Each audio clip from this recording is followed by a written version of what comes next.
on the stage. Good to see y'all. So so we're gonna get into we're gonna go live. Just a 2-minute intro, guys, and then I'll introduce everybody. I'll introduce everybody one at a time. Or not one at a time. I'm gonna introduce Teriak and Damon at the same time, but I'll introduce Socrates and Jane individually since you guys are debuting well, not really Socrates. He came on before, but Jane, you're brand new to Project VeoPod, so you'll get an intro for sure. So, all right, guys. Well, I'll see you. I'll see you all. What's up? Just one question. How much are the windows going to be moving around? Because I'm capturing this on my side and on how. Oh, it's just this is going to be the framework. It's going to look just like this. Yeah, it's going to look like this. Awesome.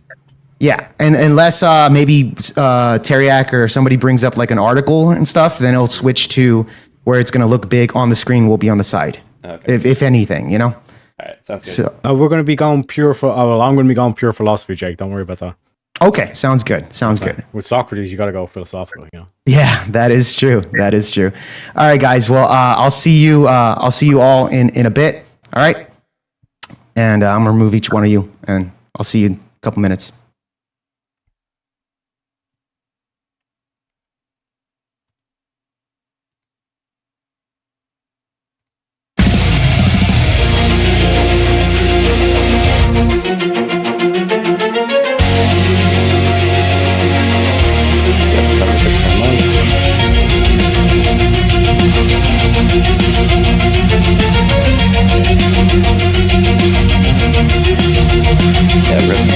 Headphones users.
Welcome, everybody, to Project VeoPod. Glad to have you here on this lovely Tuesday afternoon. I hope everybody's having a good day.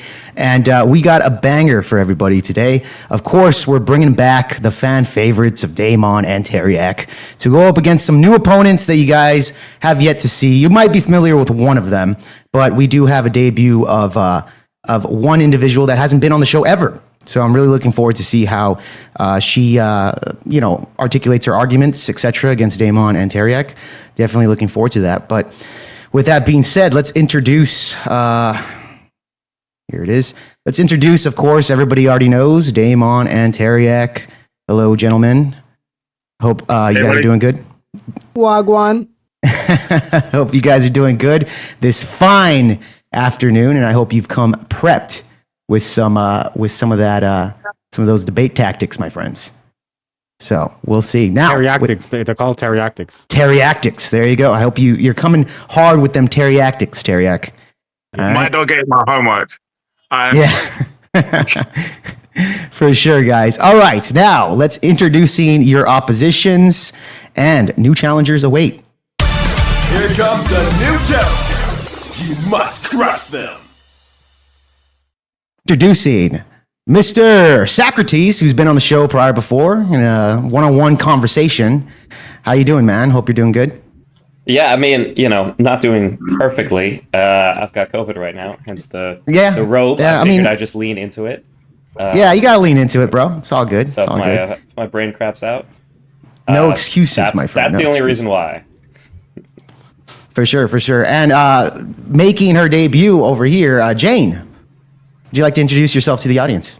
I'm not sure what you normally have as introductions, but my name's Jane. I don't even know what this is being streamed to, but I'm friends with Socrates, and I know a lot about feminism and intersections with disability because I'm autistic, and I do a lot around autism advocacy in the arts and in neuroscience.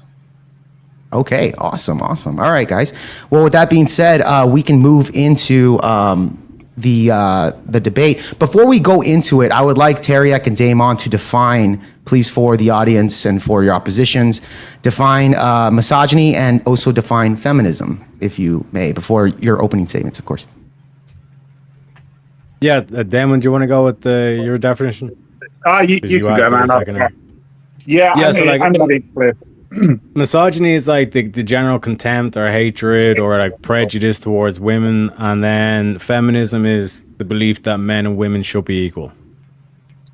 Okay, there you guys go. Just for that. Now, I'll give you guys a soft 5 minutes. You don't have to take up the whole thing, but just for opening statements, we'll start off with Damon and Teriac, whoever wants to go first.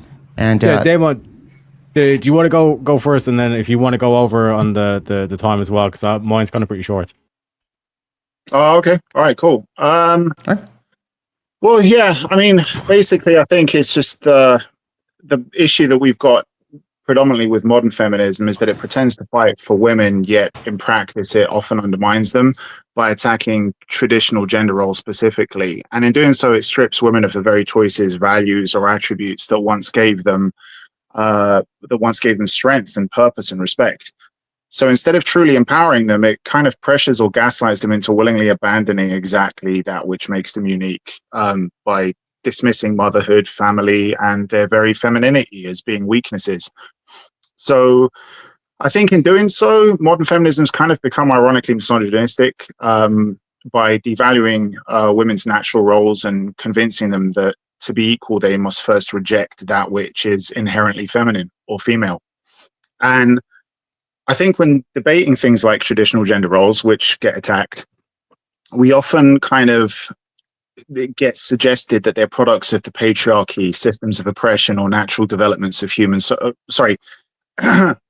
or that they could be natural developments of human social evolution and patterns that help society survive and thrive.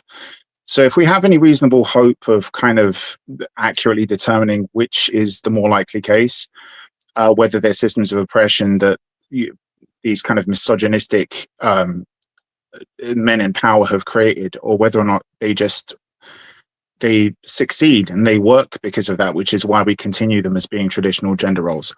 We first need to consider what we mean when we say that something is actually traditional. So usually we use that word to imply that something's good or effective, but to be fair, this in reality, I guess, isn't always the case. People traditionally believe that the earth was flat.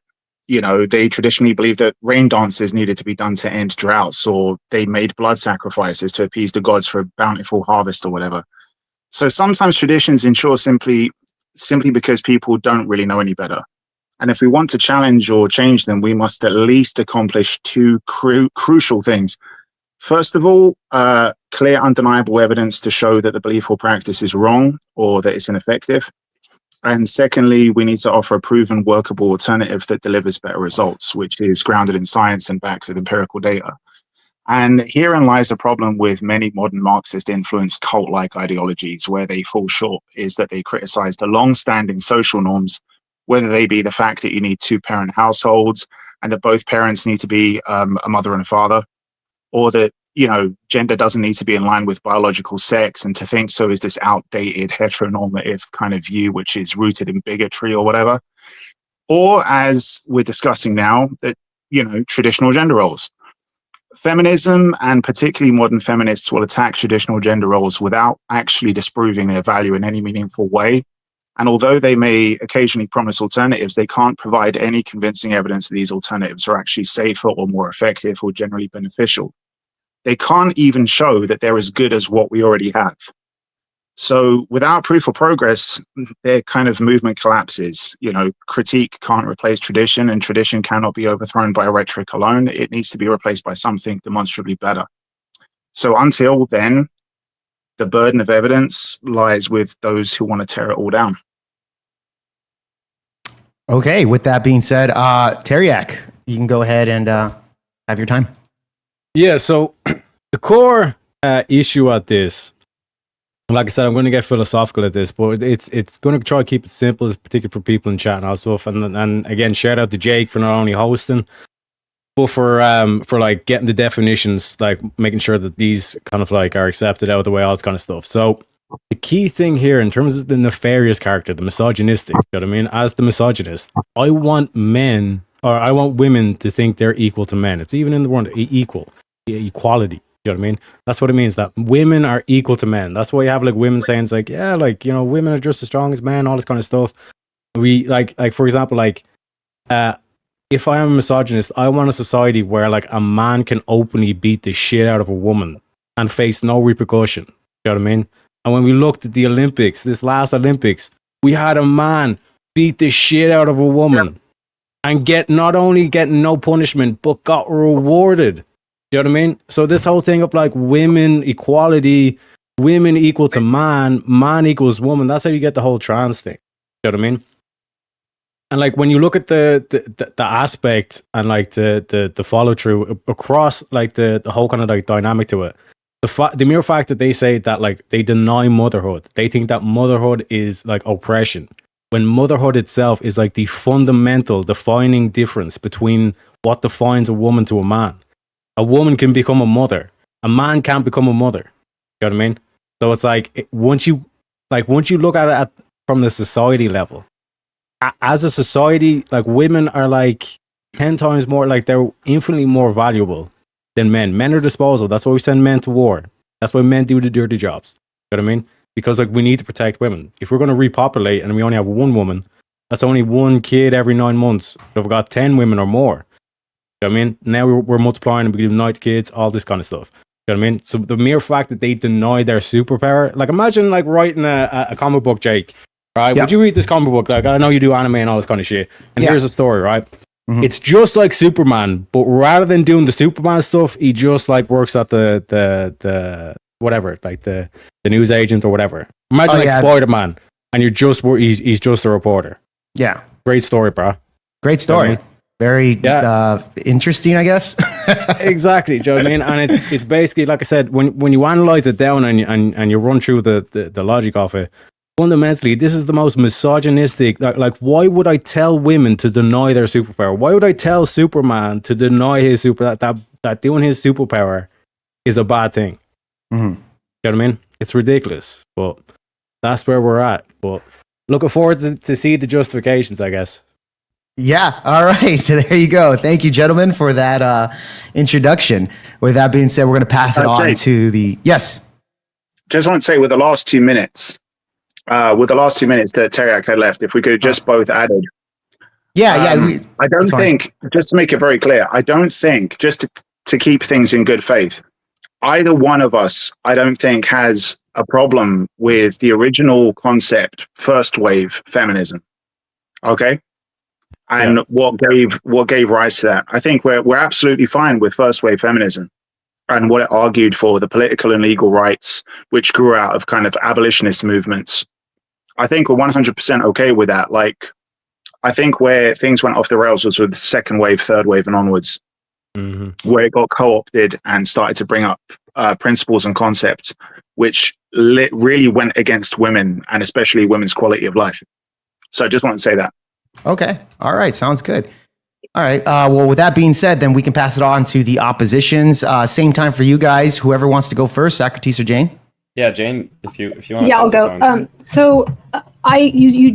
There's a lot of issues here, and I think that this is important to point out why you're showing that you don't understand what you're arguing.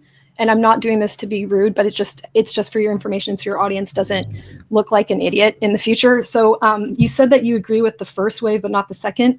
The term misogyny is from the second wave of feminism. That's who made that term. So before the second wave of feminism, misogyny was a dead term.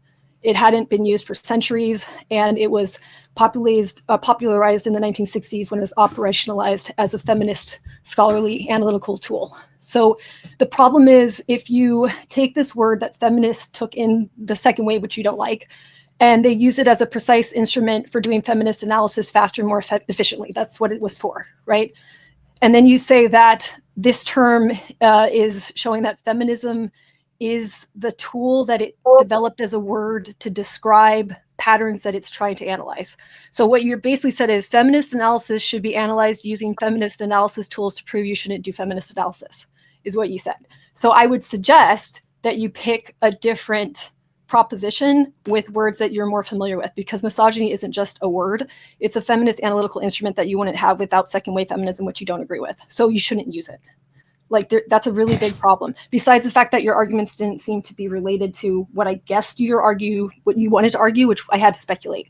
Because if you spoke to somebody who understood feminism, they would understand that what you said was like circular and incoherent, and it genuinely is. Like, I'm not saying this to be mean. I'm saying this to be like literate. And because I think most debates fail to establish any sort of cooperative means of communication between people. I don't like being in opposition or fighting people. And in fact, you brought up so many points that would be interesting for discussion. Like the idea that, we send men to wars. Well, what if women would have never wanted to send you to war in the first place? Men send men to wars. Why? Well, okay, you want to know if men should beat the shit out of women? Should you have sports where people regularly get concussions that lead them to be more violent because of traumatic brain injury?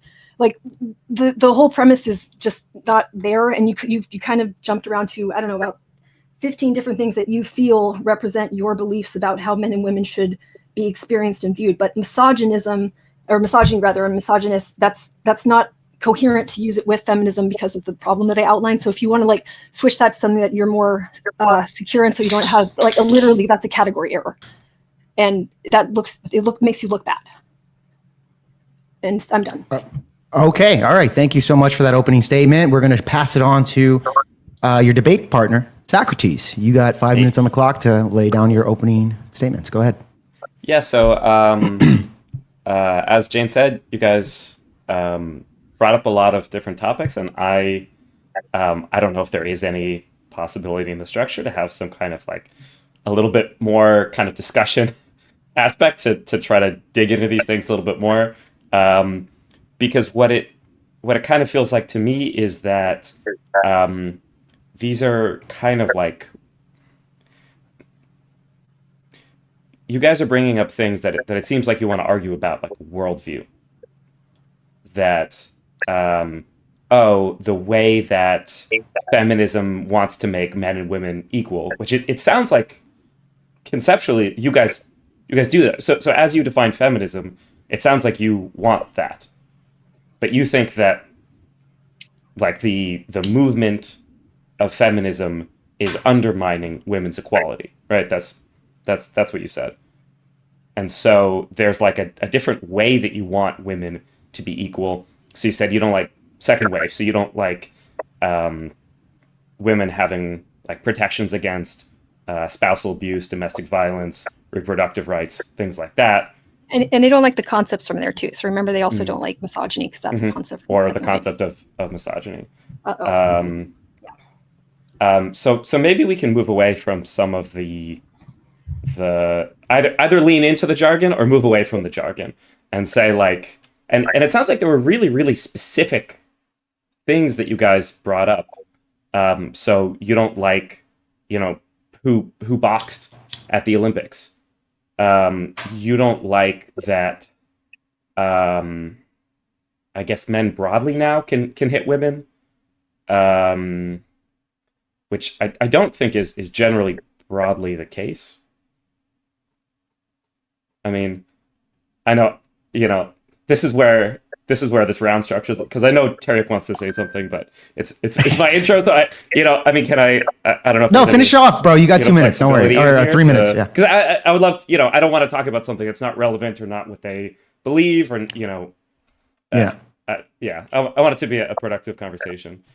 Can I Sure. add to? Yeah, I'm in the please, chat with them. Like literally, what you said is incoherent. Like if you want, I will actually straight up leave if you can't concede that you made an incoherent argument. Like put it into ChatGPT or put it into Claude. It literally is incoherent, and anyone that humors you at that level, you can't be. Can I ask you a question? Can I ask you a question?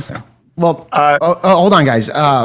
If you want to concede the rest of the opening statement time, we can go into open dialogue at this point. Because Jane, if you want to ask questions, it's just not gonna. They need to come up with a new one because it Well, literally dumped down again, the audience. yeah, but That's I am the saying problem. like You like that standard. it because is I- their yeah it is Jane, their Jane, but Jane, really quick guys Jane, it is their claim, so it's Yes, your but job to it's debunk said claim, right? I did. Oh yeah, It's like listen to me. Yeah, no, stop. okay, It is the I same put thing. link in the back. Stop. Can you No, bring up the link in the back. guys, It's literally hold the on. same things as saying stethoscopes prove medicine isn't healthy. Okay, It's Jane, literally the same, or telescopes prove astronomy can't.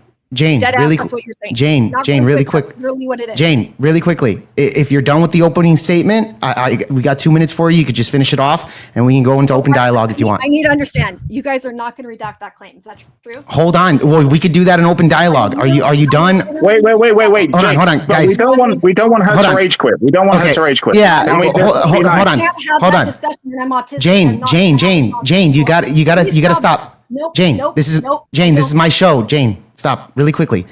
We're gonna, we're just gonna go straight into. Okay, Jake, fuck, why dude. the What fuck, the man? hell? Jake, That why? was done. She was asking us a question. If you gave us a chance to answer it, Damon. maybe she wouldn't quit.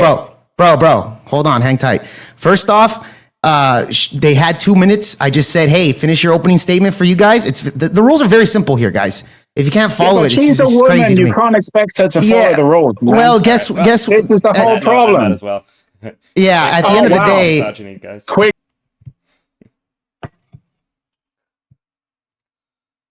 All right. Well, that was fun. Yeah.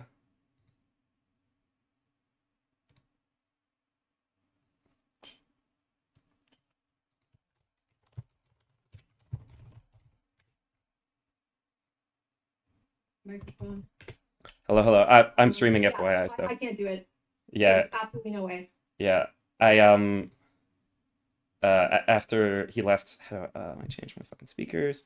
Testing. After he left, Damon, that guy said, "Oh well, she's a woman. She can't be expected to follow the rules." So that's No, Yeah, that bitch doesn't know what the fuck a thing yeah. is. I can't deal with that. I think They're too stupid. I think those were two of the guys who were in the after panel that I rage quit out of on like trans topics, because I was just like, these guys, they're not serious. They're not interested in having any kind of I conversation. already They're not- broke they literally can't use that. They're like their IQs are like sub 80. Like honestly, that's bad. Yeah. So fuck that. I mean, it's that's too far. Because the thing about feminism is like you can't talk to people that are that dumb and it's clearly motivated that they are misogynist, obviously.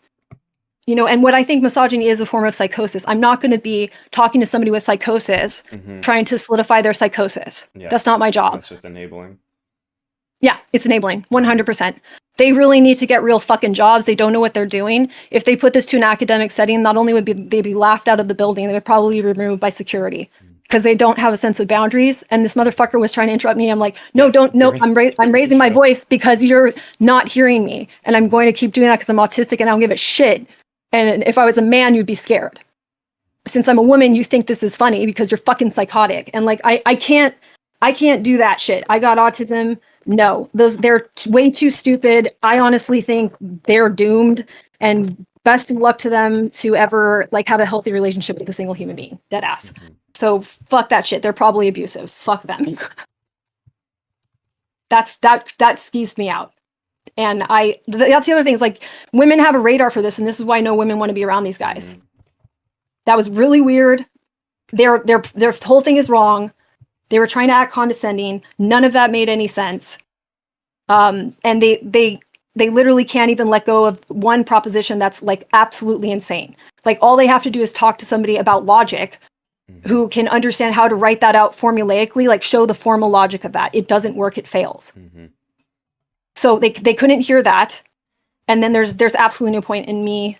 I'm not going to get anything intellectually out of that. This is an abusive person having a God complex who thinks that, you know, they're Jesus Christ superstar. And you shouldn't interact with people who think they're Jesus Christ superstar. I'm not fucking around with that because they're mentally not there. And they'll say that I'm not. And that's just, it's not good because it exposes people who can see someone like me in their life. They'll attack another autistic person because they want to take it out on me. It's really gross. And I think that whole behavior it's easy to document in hindsight. It's hard to stop when it's happening.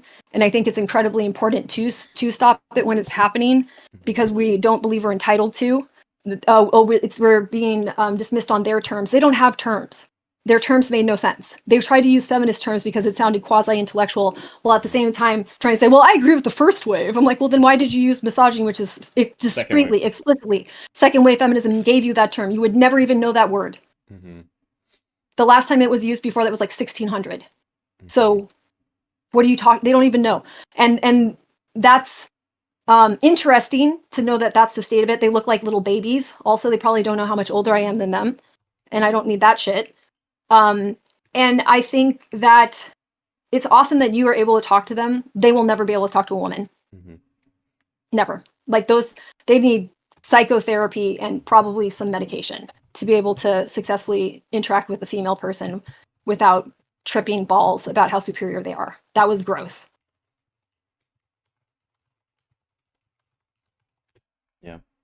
Yeah, they were literally I didn't realize until they started acting up that those were the two people who couldn't handle the other panel that Jake was hosting that I left. It was like a 2v2 something debate on some kind of trans topics, and there was an open panel after. And they were just saying stuff and just being awful. Yeah. Well, thank you for backing me up. And like, I mean, I kind of just left. So there's also that. But yeah, I mean, I think they should really have a hard limit. They can't interact with female people. They don't know how. They'll say that that's me being a this, that, or the other. But that's just me, like, speaking as someone who understands psychology. As like the people that they're going to attract that are female are probably going to be neurodivergent. And I don't think they need that kind of bullying. Because every other woman's going to stay at 5,000 feet away from them because they look gross and they act gross. And the only people that are at home trying to give this a chance are people that are already not embedded in a social circle or nerds. And I'm a nerd, so I do actually have an outside social circle, so I don't need validation from a bunch of, dingle dongles who don't know what words mean. Never have, never will need that. Yeah, that was bad. And that's what's interesting too is they'll attack you. I'm not attacking. I'm stating that these are people that don't know how to use words, and it's never occurred to them that that's a problem. Not a day in their life did that ever dawn on them that this is something they need to improve upon. And they're so misogynistic. I can't be the person that would ever even bring them to that realization. Let alone, I think it's far too late because their brains are too cooked. Yeah. Yep. Well. Well, that was entertaining, I guess. I knew it was going to be bad when they're like, "We're fighting, ready, fight!" Nah. It's like the hostile energy from the get go, and I don't know. I'm in a room that used to be my brother's bedroom on a little bouncy ball. I'm ready to fight. We're so cool. It's the fucking gladiators. It's the arena. No, you're not. You're just in a house. Calm down. Like, drink some chamomile tea. I'm drinking literally broth right now. Oh, nice. I was going to have water. I have a spiky water bottle. It's very stimmy. It's quite good. Oh my gosh. Is it okay if I show video of you on stream? Hello, people in stream. I don't know who's watching that, but there you go. Oh my god. Yeah. Oh my god. I'm gonna squeeze this now. I can talk about my theory about abusive psychosis, why I noped out of that too. Yes, yes, please. And So yeah. first, I just want to say, like, for anybody who is, wants to understand more of where I'm coming from as well, I will and I have talked to people like this one on one, because some of the bravado goes down, some the machismo goes down, the need to perform, this kind of weird thing goes down, and you can sometimes have some amount of conversation with people like that. In this context, I mean, that's the best that it's gonna get. It's downhill from there. Yeah. Yeah. All right, please. Yeah. So here, let me take a little thing. I'm just gonna make sure I'm aware of your stream in case I want to look at chat if there are people. Okay, so oh man, yeah, they're not able to debate feminism because they genuinely don't know what it is. And that's the problem, is you keep having to tell people like, hey, you don't know what this is. But if they already think their delusions are reality, what are you going to, because then you're confronting them that they don't know how to reality test, which is what we're saying. So feminism is saying that reality testing is broken by certain like social psychosocial pathologies, and that misogyny is a psychosocial pathology. Basically, that misogyny is a term that feminists use to describe a phenomenon that cuts across culture, time, that goes into the past, into the present, and will go into the future, and tries to ask why it's there. Their opinion is it's there because it's better for society, but they also don't want to acknowledge it as a pathology, while at the same time not being able to know that they don't know what feminism is.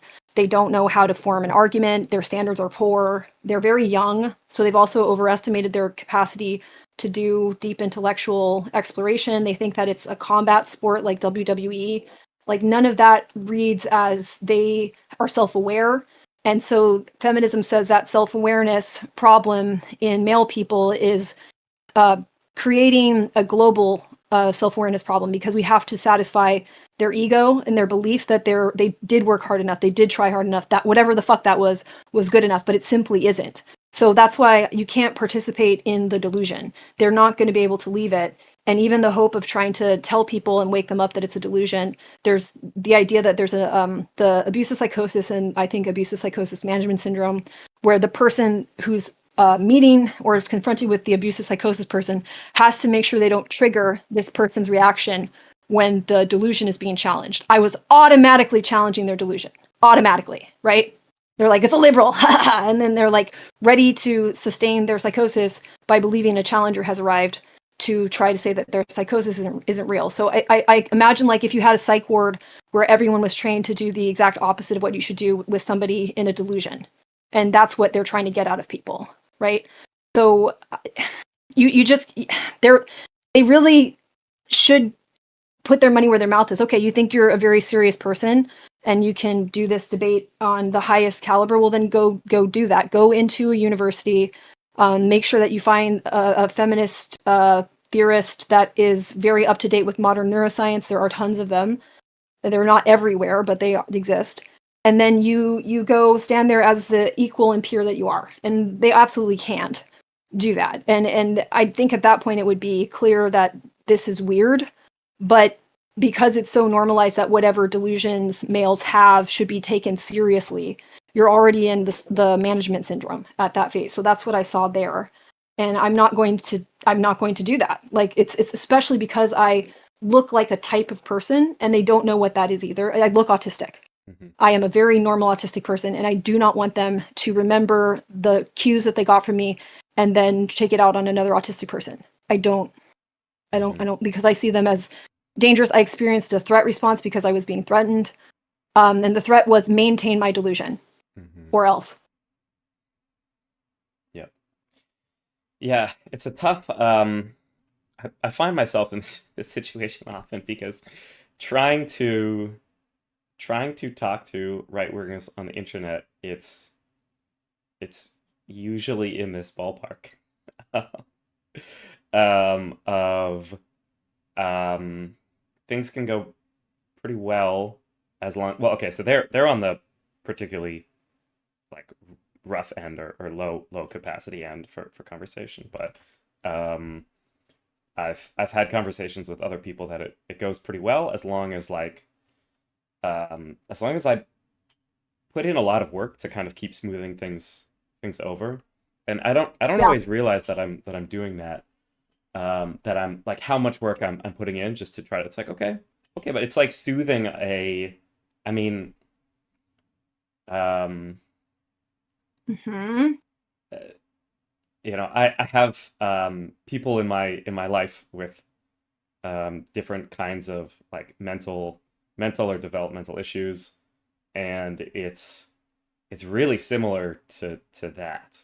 Um, they're they're not like incoherent in the sense of like they're um like there's an input and an output, but it's so yeah, it's very fragile. Um yeah, I I would don't know. argue there that that is an ask. So that's on the on ramp to abusive psychosis Hmm. management syndrome, if my theory is correct.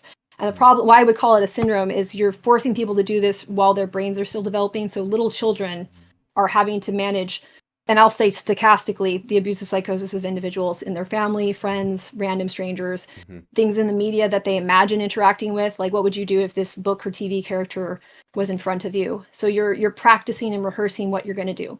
So during an episode of psychosis, you're supposed to stay calm and safe, communicate gently, don't argue or challenge, Hmm. ensure safety, and be patient, which sounds an awful lot like feminine, doesn't it? Yeah.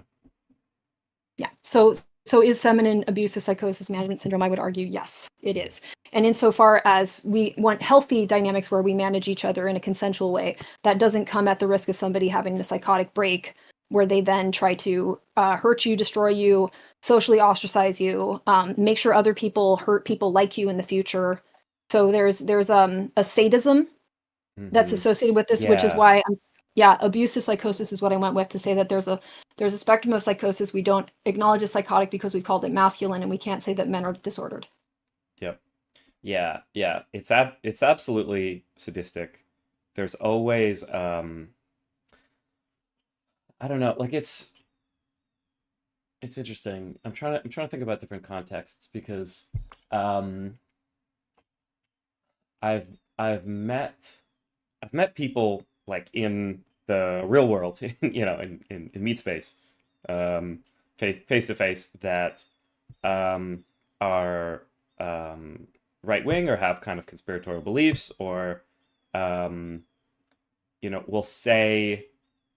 will jokingly these kinds of like I entered and was like, oh yeah, I have COVID. That's not optimal, whatever, but we work through it. And he was like, oh well, it's a good thing it's not like a deadly disease. And it's just like those kind of challenges at like Yeah. a rapid rate of just like, it's like, so yeah, that's the dynamic of like, well, okay, are we going to stop everything that we're doing to deal with this like bomb that you just dropped, or are we going to gloss over it, or They're and testing to see if you will avoid the confrontation. hmm They're trying to see how well you've been developed as an IQ, abusive psychosis management hmm agent. So hmm that's what they're doing with that. That's why they drop it out so early, I hmm think.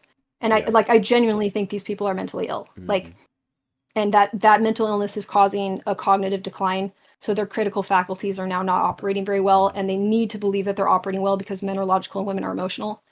And Hmm. I'm like, no, you're threatening me. I'm aware of it, and you can't even tell how badly you need to threaten people in order to stay what you think is stable, which is in a psychotic state. So Hmm. I genuinely think that's what's happened. And I wouldn't say that if it wasn't valuable to be so direct about it, which it is.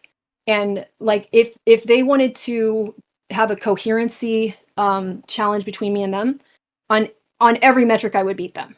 Not that I think beating people is the point, but if they're saying that they're able to argue for why they aren't in a psychosis, that would be more worthwhile, because they would not be able to, but at least it would introduce the idea that what they're doing isn't actually like a state that they consciously are choosing. It's an impulse. They are compulsively and sadistically attempting to reinforce the delusion through abuse. And I Hmm. know I'm the person they think they need to abuse to get that. or abused to get that. Yeah. And like I've met people who are otherwise at least somewhat well adjusted, who I can have those kinds of like ping ponging back and forth, where I know that they know that it's like at least semi tongue in cheek thing. Mhm. It's like, okay, let's go into your delusion for a little bit. Let's have some fun with that. Yeah, when it's mean on top of that Yeah. is when Well, yeah. the delusion at that point, so then that would be somebody that can exercise like a logical analysis successfully, right? Or they could basically, they would understand the difference between something being sound, true, and valid, right? Mhm. Okay, so maybe I don't believe that is the universe we really live in, but how does it work according to the universe you think we live in? Mhm. Yeah. And there's some amount of respect that you can reach there, but it acknowledges that your model of the universe may be wrong, and they have no idea that that's possible, that their model of the universe is not only wrong but incoherent. Mhm. And they think that mine is incoherent even though they don't know what it is, and they use terms from it incoherently. Like it's there's a level of I'm trying to think of the right word, shallowness, or even compression. Like things are very flat, Mhm. that you can't fluff up to see, like, well, how do those beliefs connect together? They don't Mhm. think about beliefs that way. They're flat. They're Mhm. like, well, it just looks like this. I'm like, well, how does it look like that? Then they speculate what it might be like to speculate, even though they've never even successfully speculated, Mhm. Mhm. by which you could see by how incoherent their thoughts were. I was trying to even figure out where to categorize them. I'm like, Yeah, I I don't was know. like writing stuff down. It was just a lot of question marks that I added to We can everyone. just go through, like, since because they would never let me actually get through it because it would take the attention away from them. No, so nobody thinks motherhood is oppression. That's not true. False. That's not a feminist thing. Then they were saying, like, women have value. Value to who? In what sense? Who should women have value to? That would have been, something they would have a hard time even conceptually dealing with. They said safer for who? From who? Mhm. Or from what?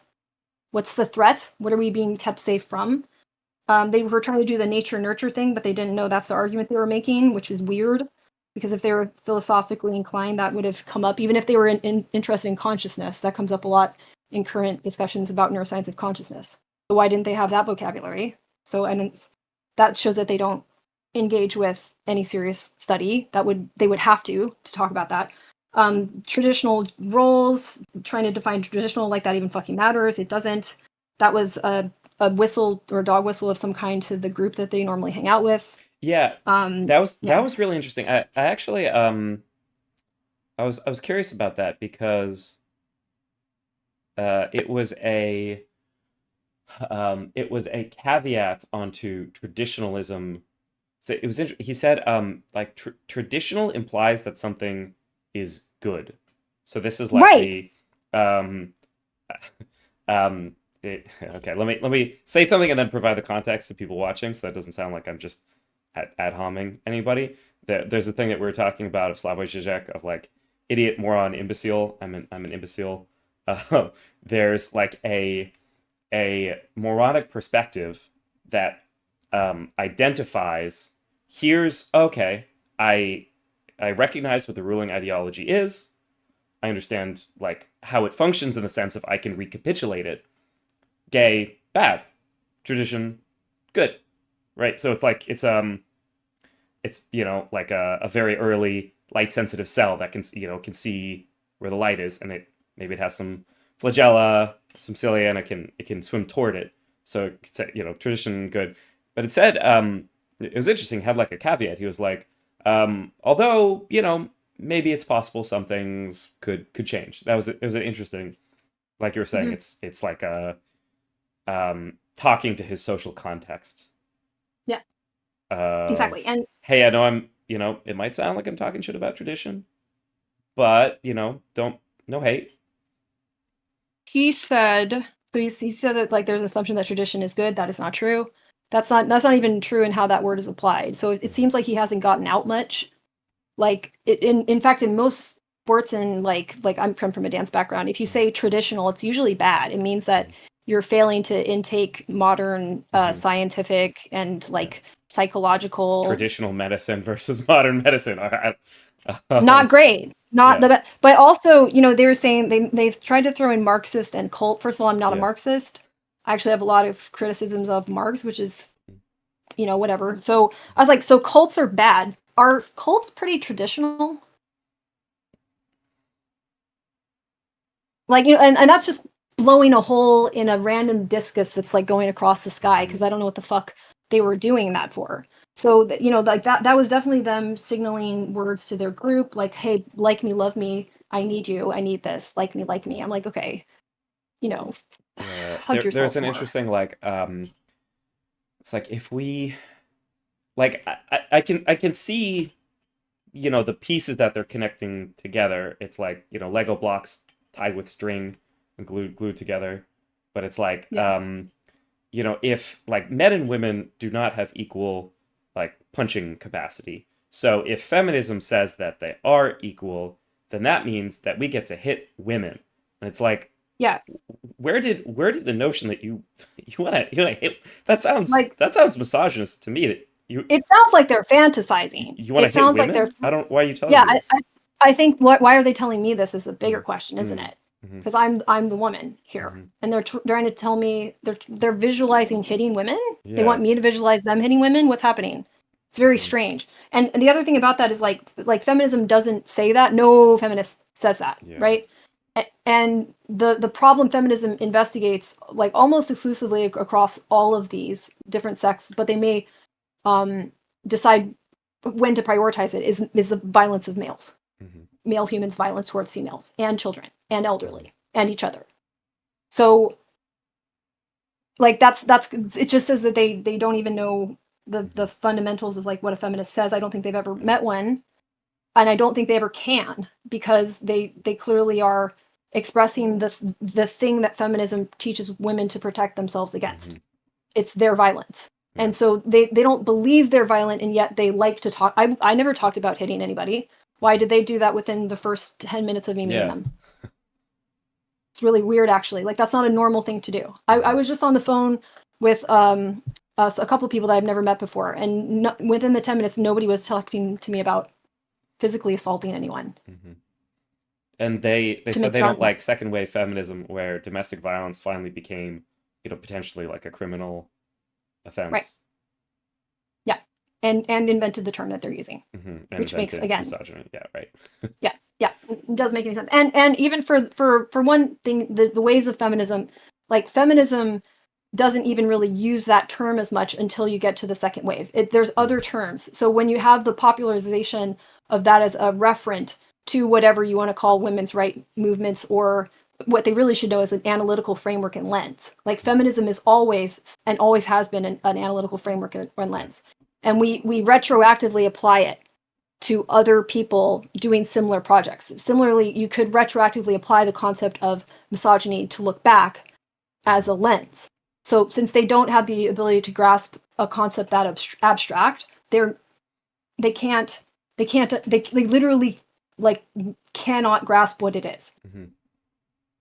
Which means they're always going to be frustrated at it and angry at it, because they don't understand, and they have some belief that they can understand anything they want. But I got in there being like, well, you don't, and then they're like, no, we're going to still argue it. I'm like, well, now I know you're crazy, like actually crazy, and you can call me crazy, but like running away from a crazy person is the sanest thing you can do. Yep. If they really thought I was crazy, they should be hightailing it. They don't think I'm crazy. They think I'm useful, because they want to get something out of people. That's a dynamic that's wholly separate from having an analytical framework of feminism. Feminism is just something they attack because it takes away their capacity to manipulate people. That's it. Like, less women will be trained into abusive psychosis management syndrome, is my opinion of that. And I'm not trained into it, so I'm gonna leave it out, give a holy flying fucking shit what their audience thinks. Like, I really, that's like however many people are there, that's that many people that I'm glad I never have to talk to. Unless if people do a lot of work that I don't know how you even correct for it at this point, because the whole society is telling you that if you need this to regulate your affect, like your mood and your energy levels, you can use people for this. And that's the sadistic, it's anti-intellectual, it's reality testing, like destructive. Like you will not know how to do reality testing with other people if you behave that way. And unpacking that is really valuable, and people won't think it's valuable is the other thing. Like that was a big deal what just happened. But it will be like, no, you overreact. I'm like, no. I appropriately reacted to a level of psychosis and pathology that my society will not recognize, and yet can't put together why are so many women being killed by their partners? Why are so many women Why don't in they just abusive leave? dynamics? That's the question, Yes. right? Right. Because it's not that big of a deal. Yeah. Jane was Why are you overreacting. overreacting? Don't you understand? People are now going to think that you're crazy because you did this. You overreacted. That's the dynamic. Yeah. Yeah. But try telling somebody in the middle of psychosis that their delusion isn't true. Do you think they're going to think you're crazy? Absolutely. Like they absolutely will, aggressively. And the idea with abusive, why I think there's an abusive form of psychosis, and we need to start to acknowledge this, is to say that the treatments should probably be the same as psychosis. I'm very concerned with abuse, and that's going to be an issue. But when people are running around saying that they're intellectually dissecting the causes of abuse and all they're doing is the abuse, yeah.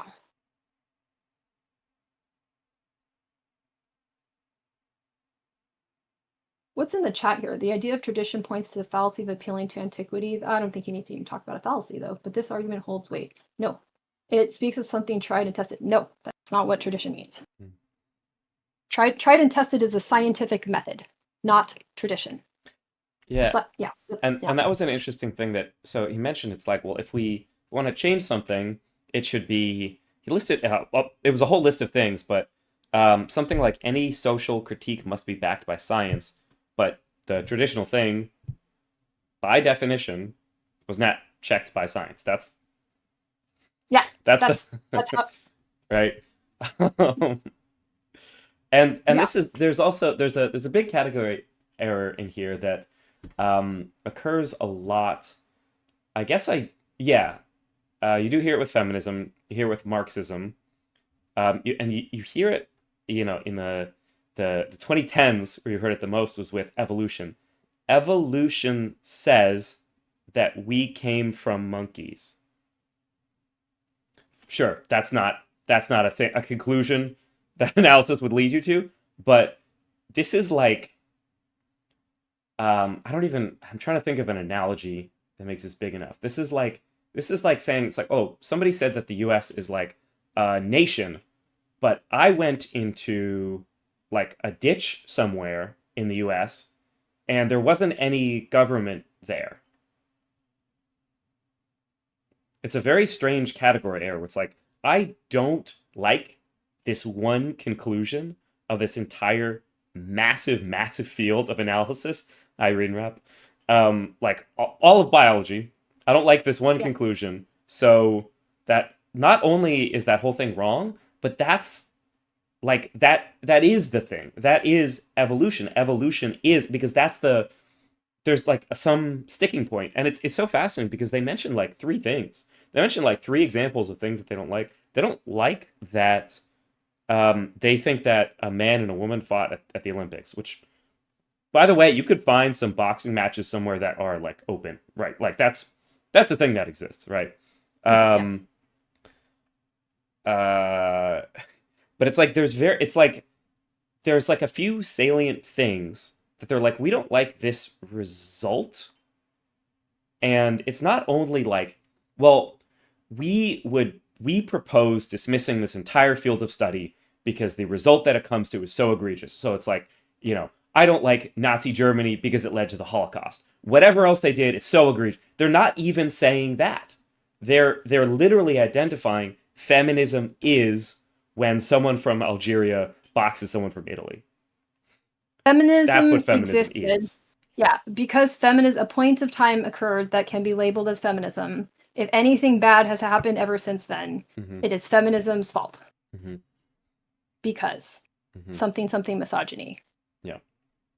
That yeah. So they like even with that so I'm like, okay, you want a feminist analysis again? Like the actual feminist analysis is why are combat sports so popular? Yeah. Why isn't ballet at the Olympics? Could be. Oh, that's crazy.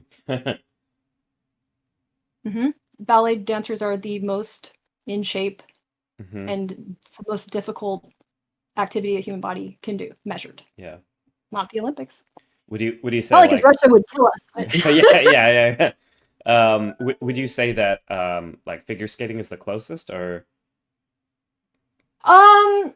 gymnastics kind of, gymnastics? but Yeah. rhythmic gymnastics Rhythmic is probably the gymnastics. closest. Yeah. But rhythmic gymnastics has some limitations because it's depending on so much flexibility Mm. that it has a very short lifespan. There are some men that do rhythmic gymnastics, but it's a slightly different technique. But it's probably the closest, and it's still not because your career is too short to develop the level of mastery. And I would kind of say that for gymnastics as well. So a lot of sports we like to see the seasoned performer. Same thing in ballet, and why you can get such high level of performances. You have to develop that. But the point in ballet is like you're not trying to get injured. Yeah. And the problem with a lot of sports is like not only can you get injured and shredded up, and that means my concern is then you have to rely on your dopamine to block out all the pain signals. And how you can do that is by basically trying to attack and combat people. So you're in fight or flight all the time.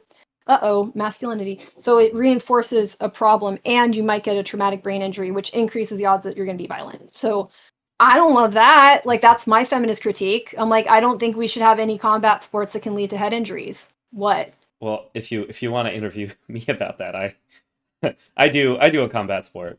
Which one? Taekwondo. I'm less against that. I have so some of the things where the defensives are redirecting energy better.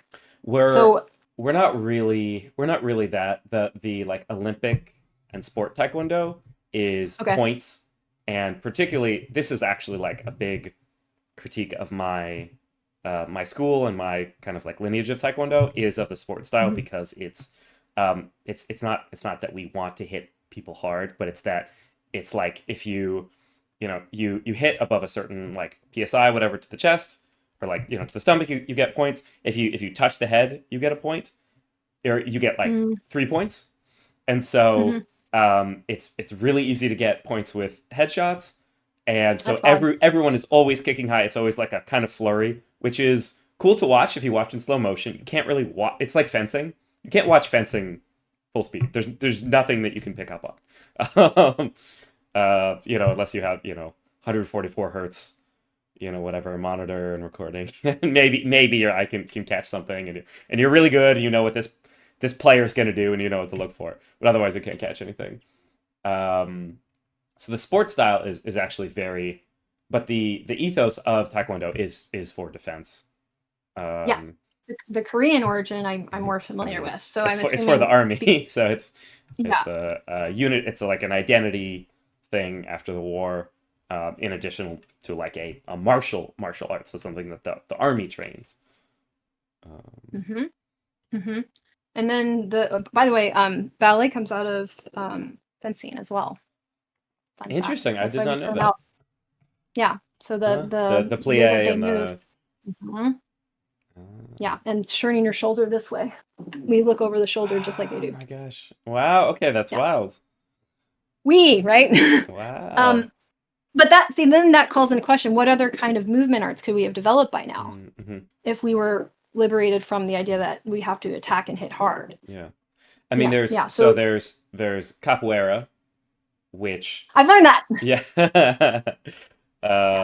Which developed as being hidden in dance combat, and the practicing of it, the typical practicing that you see at a circle is people kicking near each other. That's what you generally practice. I'm sure that there are competitions of people actually hitting each other, but that's the typical practice.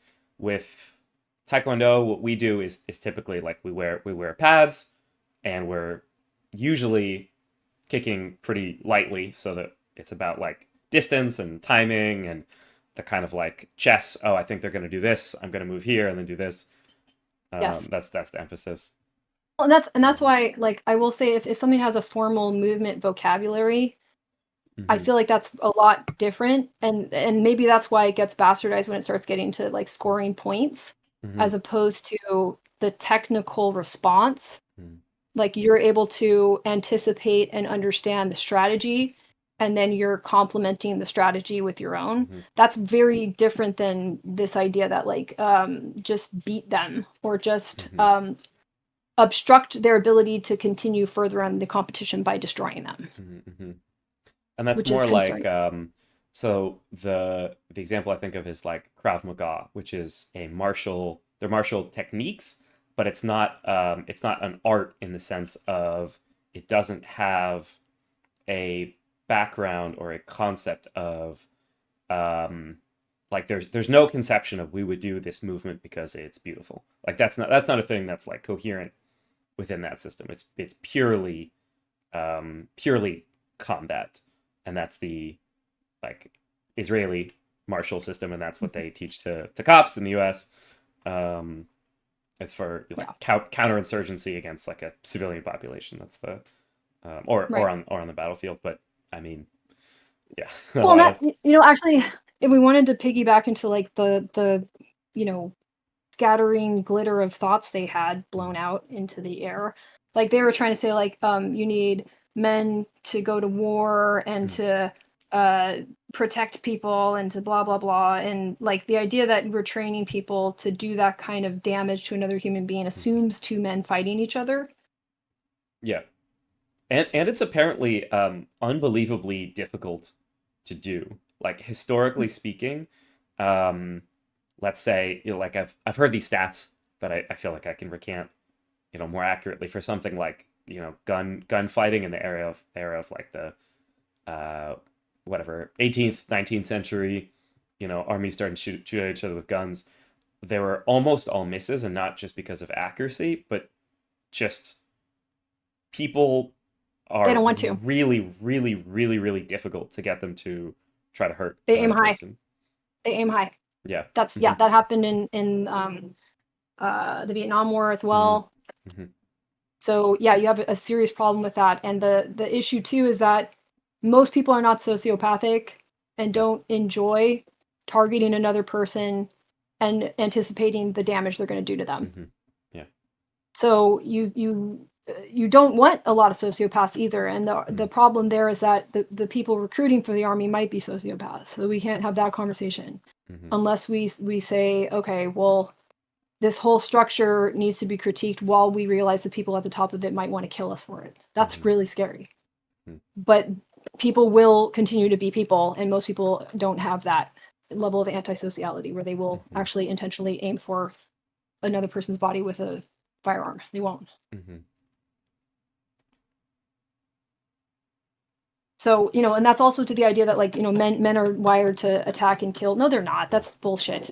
That's bullshit. That's sociopaths justifying what they want to do. And the art, we can talk about like why you can have some split here where we clearly have more men that are able to be violent, but that's why I say we need this abusive psychosis. First, we should reframe the real parameters of psychosis to include this population, then we can remeasure. Hmm. Because right now they're mixed into the general population, and I think that's your problem. Yeah.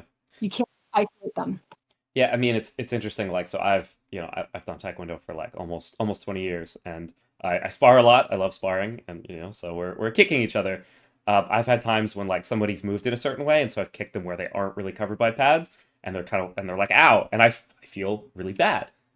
um, Yeah. and I think that's a very normal response, and I think it probably does demonstrate something about um, what else is going on, that this isn't just a violence thing. This is like there's some art aspect, and then there's like it can be tough to separate out because violence is such a part of our culture and our society. At the very least, we can talk about nature or whatever, but it's like those things are always going to be like salient details. They're always going to have some kind of impact. They're always going to add something to a story, some kind of conflict or violent conflict. They're concepts that are like shorthands that add a lot of spice to a scenario that you can call upon very, very easily. Like a comedian bringing up some reference to something. Oh, haha, I see this thing. And so they show up in situations, even if somebody is trying to recover from violence, they may recall violence to try to work through that violence, or it's interesting. So the kind of presence is like amplified because in order to like you can't always simply just walk away from it as a factor of the world. Like you need to process it somehow. Yeah, and it's there's multiple things going on there that I think you'd appreciate. So please. If violence is how you regulate your brain, like why would that make sense? Because it puts you into this dopamine, I can never say this, dopaminergic state that will block your nociceptor, like from telling you you're in pain. Mm-hmm. So there's two ways you can do that if we oversimplify it to death, which is like an opioid, oxytocin, or this dopamine and adrenaline. Okay, basically. Yeah. So now you're in a state where if you can convince yourself you're now being threatened and have to fight your way out of it, the pain goes away, even though you need to heal. But that means you're now in a hyper arousal state and moving around, which if you have something that's damaged, that's going to incur more damage, inflammation. You're not sensitive to your environment. Yeah. So you don't know what you're doing to yourself or others. You can hurt other people. You're creating more problems for you. And that's why I'm arguing if we start adopting some of the frameworks I'm suggesting, we would see there's another, let's say, vector of empathy, which I'm calling universal structural empathy, where you just care about structures being stable and not being damaged in a way that they can no longer sustain themselves, that they'll collapse. So if I have universal structural empathy and I see anybody's body getting shot with a bullet, that structure has been destroyed in a way that can never be repaired fully, even if you try to make the best of it. And you've introduced random variables into a closed system that is meant to work in a certain way, and instead of being curious about how it's meant to work, which is this universal systematic empathy, you've decided to just blow a hole in it. But if you do that to regulate yourself, that's the incentive, is that I've blown a hole in it, my brain makes the pain go away. I think that's what these men are doing, and that's why they're so dangerous and why you have to get away from them. They do enjoy it. It does feel good. Yeah, I could see them getting so amped up. Or I could see the one who was showing his face getting so amped up. Like when you started talking and explaining, he was like, he got flushed. He was like kind of, getting ready to fight. I could see all that happening. That's disturbing. And thankfully I can't look up and do audio at the same time with my brain, so I don't get to see that shit, and I'm glad. So thank you for telling me. The level of analysis that's necessary to take something seriously will not feel good. I think that's what's important. So in my model that I'm currently working on, so I'm working on this paper. That's at first I thought it was going to be a dual motivation theory of the brain, but now I've realized it's actually more fundamental than that. That there's motivation and then there's factivation, which is facing and staying with, still moving, potentially, instead of arriving and going towards or going to.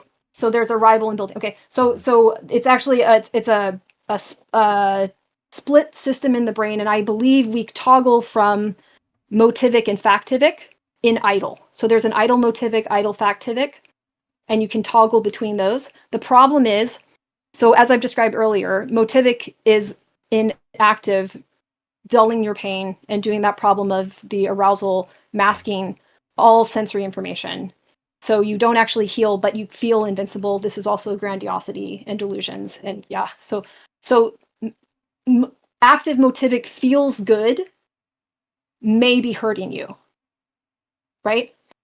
Idle motivic feels bad and may not be healing you or hurt. It just feels bad. It feels like you should be moving. You have a threat and you are not responding to it. Mm-hmm. Yep.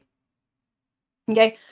Idle factivic feels good and is good, can feel a little bit bad if you're really hurt. But if you decide when you feel it's a little bit bad, you need to get hurt, then you have to go into active factivic, where you pay more attention to it to address it. So the problem is active factivic feels fucking horrible and is good.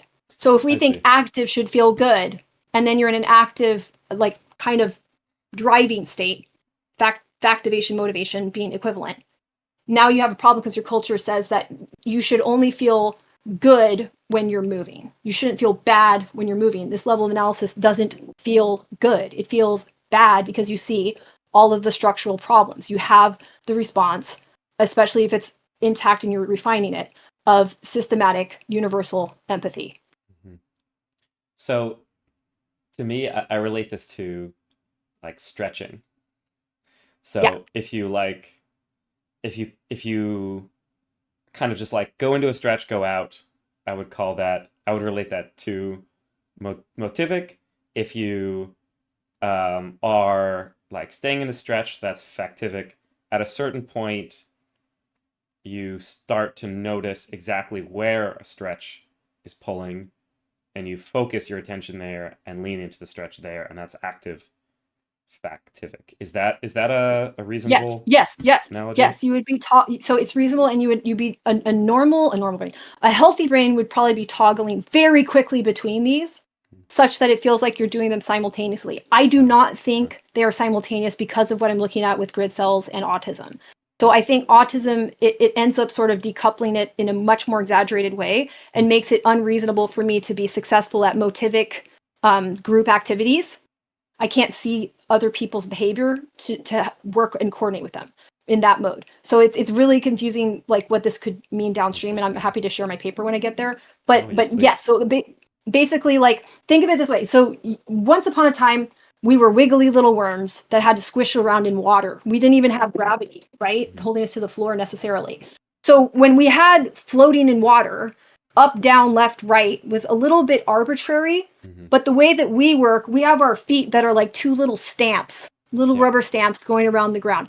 So we have an excessive compression. So does anything that's like land-based like us, of three-dimensional visual spatial information to help us to move across what we experience as a flat surface.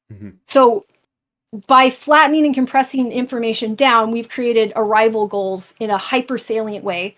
And that's why we like running races. So if you think of arrival, it's like being on a beach and you have relay races or some sort of race and you run across the beach. That's what you activate so that your brain understands how to fix that kind of problem. If you wanted to build a sandcastle on the same beach and people are also running the race, you're in conflict.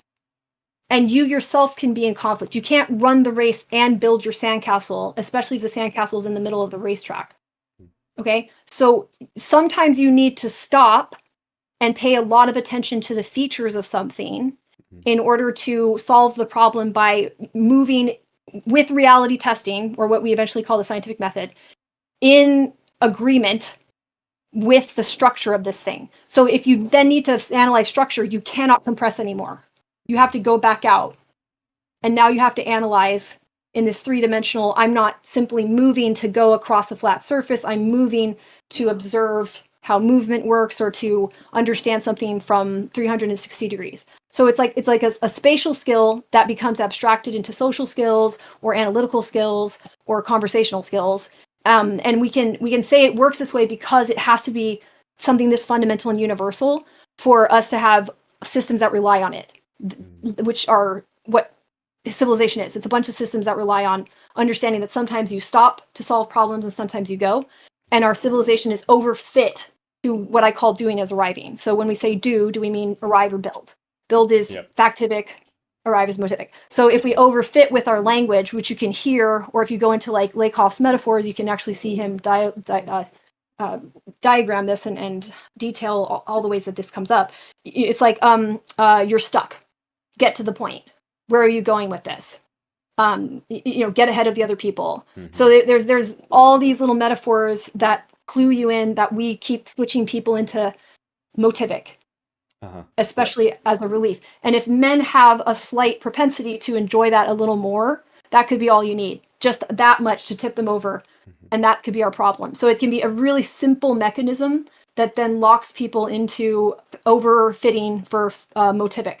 And that is not good, because then you're not sensitive to the things around you anymore. And you're not sensitive to your own pain. And whenever you feel pain, you think you need to fix it by more arriving. Right. And so the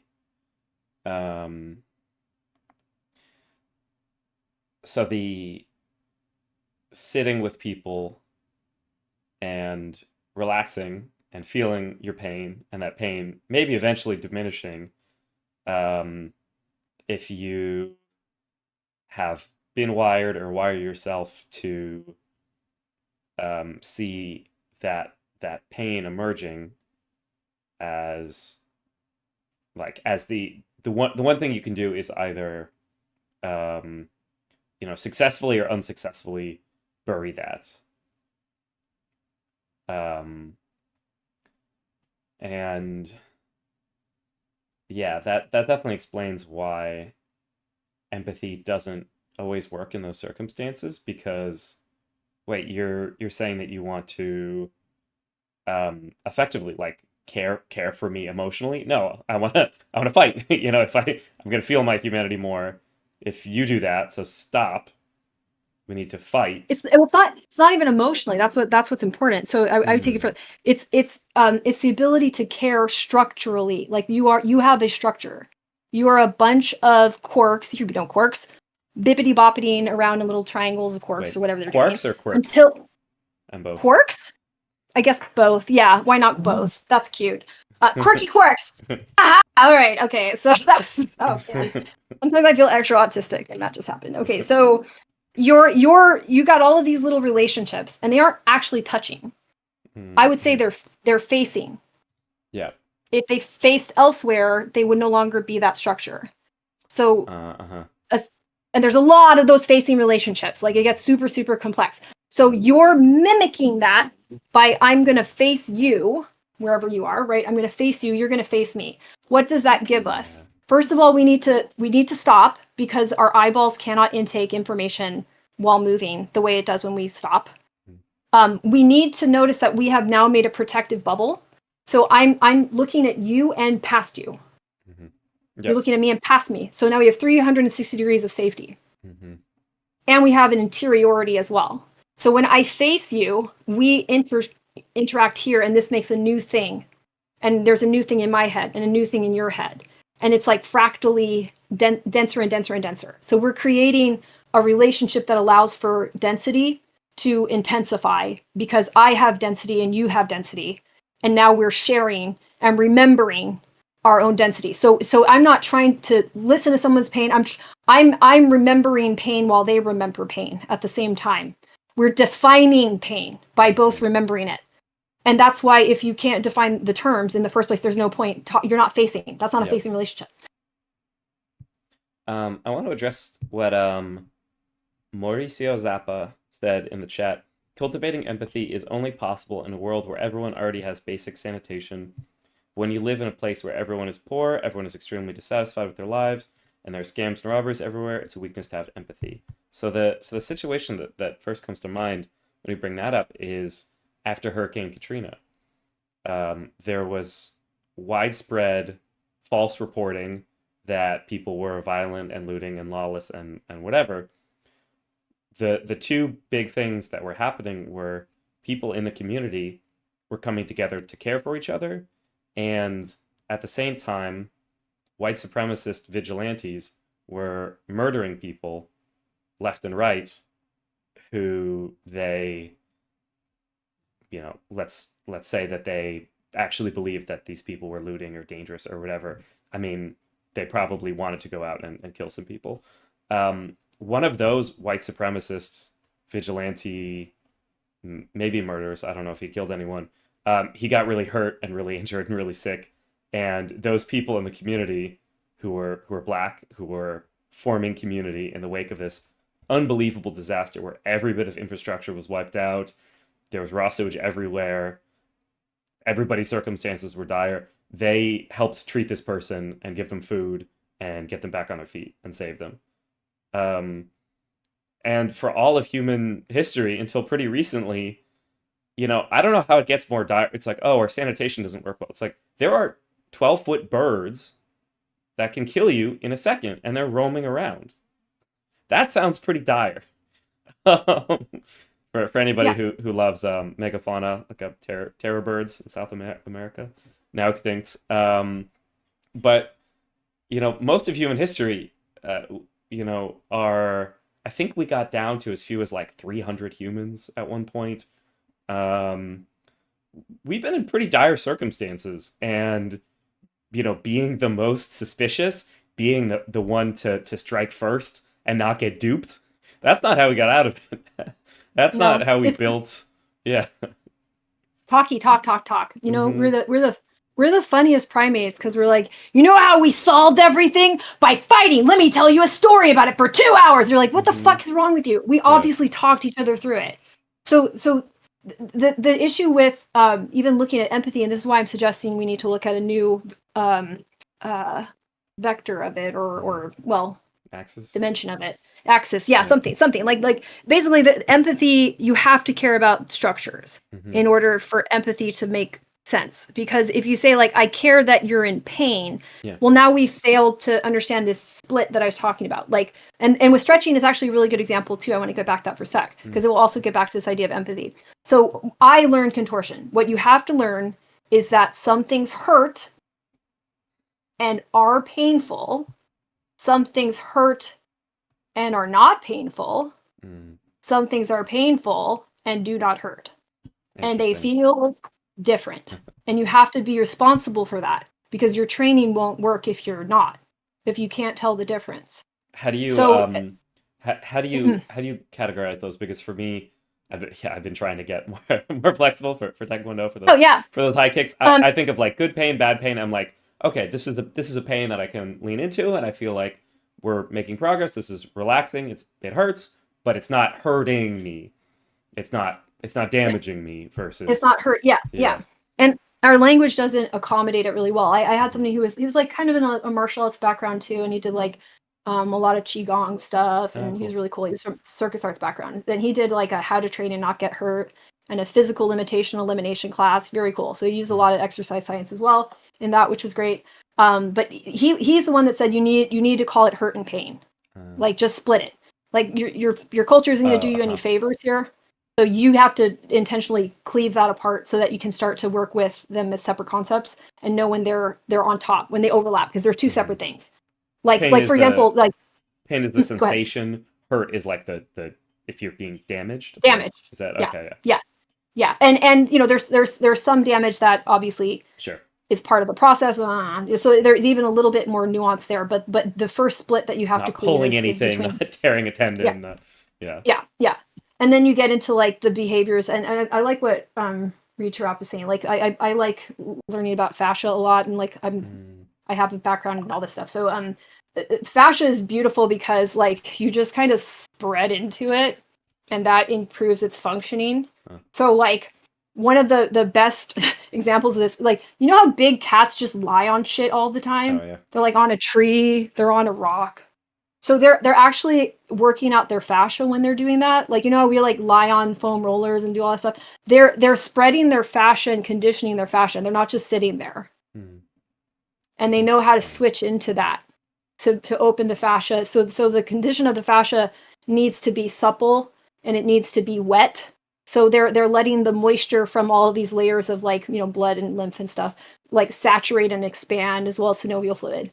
And the only way to do that is these long dropping into gravity, and they're really good at it. And that's why it looks so luxurious and interesting. We have a harder time reaching that state. So if you wanted to work on flexibility, you might have to get into that state. But what if our society is telling you to tighten up and like so you can bounce off your fascia because you're always fighting. Like, you know, like maybe that's one of the issues with men and flexibility. What if that's why men have struggles with flexibility? Is that alone is enough to blow your chances of cultivating the right, you know, entire embodied state?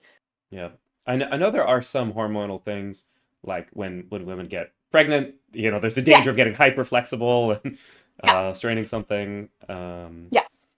There's But in general, there's two other things I want to bring up for humans that kind of demonstrates that empathy and cooperation and trusting each other is pretty much like where it's at. That's why our species is successful. It's blushing and the whites of our eyes. These are things that other animals don't do. So why would you survive better if you're lying about stealing somebody's fruit that they they picked that they were going to eat and you blush? You know, what if they beat you up? Why would that help your survival and procreation? Or why would it help your survival if people can see where you're looking? Like if you're going to fight somebody, you want, you know, what is it? What are the white part of your eyes called? The no, wait. Oh, why do I not know not this? not iris. Not Sclera? pupil. Is this The sclera? iris? The pupil? No, that's the sclera. Maybe sclera. Yeah, I think it's sclera. Is it sclera? Yeah. Why would we have white sclera? Like, why wouldn't that be the same color Yeah. as our pupil or iris or whatever? Why would we make it so easy to see who we're looking if our main thing is like fighting somebody? We can see where they're looking at. No, this is to build trust. This is to build cooperation. This is to build community. Apes together strong. Also, what the one of the first stages of babies, it's point and say. So they like point and they'll say what they think it is, or they want you to point and say, and they look at you. Wow. So watch the kids. Like they are watching you to see what you're calling things, and then they're pointing at you, seeing if they look at you, look at the object. They're watching your eyes. They're not. How would they know if their finger is succeeding and indicating it? They watch your eyes. Yeah. You don't walk over to their finger. So that's what we do. And even autistics who have abnormal eye scanning patterns also do that, but it's just a little altered. So that's very universal, that we want these eye tracking to give us information, even if we have social impairments like an autistic person does. I still use people's eye gaze to understand indications of labels and communication. Being able to quickly see where somebody is looking at danger and what kind of emotion they're feeling about it is way orders of magnitude more powerful than being able to be duplicitous, being able to get the upper hand on somebody. Yeah. And I think we have an overfit for that seeming normal, because when people used to do that, we would just leave them in the woods. Yeah. We'd be like, well, fuck this guy. Jerry's insane. We're going to leave Jerry, you know, so it wasn't even necessary to kill them. The the elements would take care of that. If you're not because they part of the didn't have tribe, anyone you're watching. Yeah. The facing relationship is you deciding that you can trust this person, and you need a society of trust, and we can unpack those words and pick new ones if they're too bogged down by oppositional thinking as like destroying the real conversation we're going to have. And that's why it's important to walk away from conversations like that. It's so important, because this conversation is never going to happen with those people. They can't do it. They're too unequipped, and I don't know if they can be equipped. And if we want to go into like the combat mode of like who's superior and who's better, I'm like, well, in that case, then I guess we win. But what a shitty prize that is, because you just get to watch your society careen into near death or death. Cool, you know. So your desire to unpack what you're seeing, what's that? Like, you're not only do you see it, and do you want to see what other people see, but you also want to see it longer. What an odd instinct, right?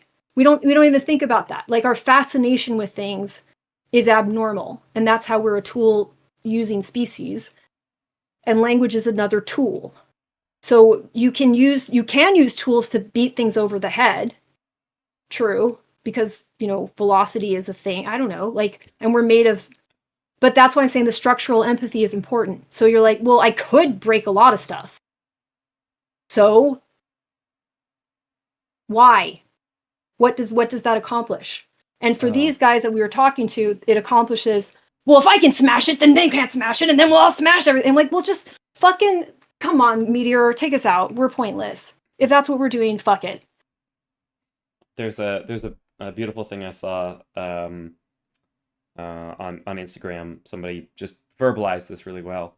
Of there's this common misperception that like when people are advocating for the rights of, say, some minority, for trans people, for gay people, for people of color, for undocumented immigrants, for Muslims, for Jews, for Christians, that it's only just the kind of like it's this kind of like naive goodness, whatever. Oh, you're because that's the kind of like I don't know if this is like a like Protestant Christian kind of like, oh, I'm a better person because I'm being good towards someone weak and meek and whatever. That's the framework that they're thinking about it from. The framework that, me as a Jewish person, have always my background and the reason that the civil rights struggle of Jews and Black people in America has always been so cooperational is because, as a Jew, I'm looking at like, I'm looking at this list that they're trying to check off of like who can we dehumanize, and I know where that's going, like there's only so many layers of other people that they're coming for before me, right? In this case, they're coming after undocumented immigrants, they're coming after Muslims, before they're coming after Jews. And they're like, well, look, we're not going after, well, they did go after trans people first in the 30s as well, so that one's the same. But look, we're going after Muslims first, not Jews first, so we can't be anything like that. And I'm like, do you really think I'm buying this? And it's like, I had someone again that I talked to. I was like, oh, they're not Nazis, they're not fascists, they're not coming after Jews, and I'm like, why are you afraid of that happening? And it's like, you just don't get it. Like I don't know that there's something that I can say, if you don't feel it, if you don't recognize that what you're doing is suicidal. I don't know how to help you because it's self-destructive. If you're okay that other people get destroyed before you, I don't know from like a mental health perspective where that puts you on some spectrum, if that's more or less, suicidal or insane or whatever, psychotic. But it is suicidal because, I mean, even in, the USSR, it's like, oh, what, you want to be part of the Politburo? You know what their life expectancy is? These are people who want to build this structure. They're just trying to build guillotines as fast as they can and put them in every home. And it's like, I don't want that. Well, and so if my model is correct about abusive psychosis, right? And this is a system that will just say humans can become vulnerable to without singling anyone out at this precise moment, even though we know kind of where it lands. So why would they need to find this group to attack, whether it be trans people, Black people, Jewish people, women, whatever? Like what makes that important? I think there's some level of I don't know if it's like this always, but often I see this kind of end times perspective where it's like this this ship is sinking. It's not going to last.